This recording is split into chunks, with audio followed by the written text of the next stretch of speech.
crise est une espèce de pause, une parenthèse du temps et d'ailleurs une parenthèse de l'espace, et qui nous permet de nous reposer des questions fondamentales.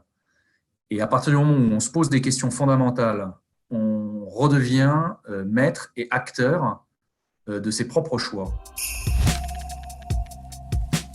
Et il faut qu'on arrête de subir un système qui nous est imposé. Et aujourd'hui, il faut qu'on comprenne que, en tant que consommateurs de mode et de bien d'autres choses, nous sommes des acteurs du changement. Et qu'il faut qu'on réduise la schizophrénie entre le citoyen qui aspire à des choses et le consommateur qui consomme à l'opposé de ce que le citoyen voudrait. La mode, elle a connu des crises très importantes. Elle a traversé des guerres et elle a toujours su se renouveler et se réinventer. Et je suis absolument sûr que la mode va se renouveler et se réinventer. Par contre, évidemment, l'acte créatif ne suffira plus. Je pense qu'aujourd'hui, l'enjeu pour les marques de mode, ça va être la cohérence. Il faut qu'il y ait une cohérence totale dans les actes et dans leur comportement, ce qui n'était pas forcément toujours le cas.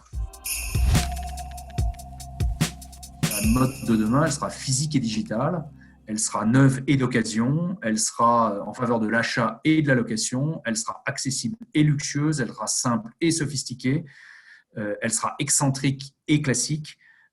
Et donc, je pense que c'est l'avenir de la mode, c'est l'inclusion, c'est le « et » à la place du « ou ». L'interprétation du moins différemment mieux, c'est plus d'équilibre dans les choix, plus d'équilibre dans les décisions.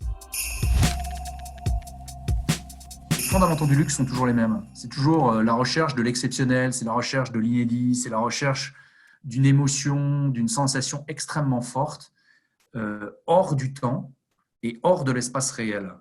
Et c'est une émotion qu'on a envie d'offrir, de s'offrir et de partager. Et donc, je pense que ce luxe émotionnel sortira encore plus renforcé de cette période très rationnelle que nous venons de traverser.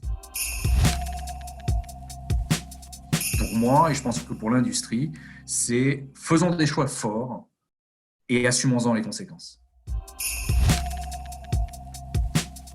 J'ai la chance d'être confiné à la campagne, d'avoir avec moi ma fille et ma petite fille.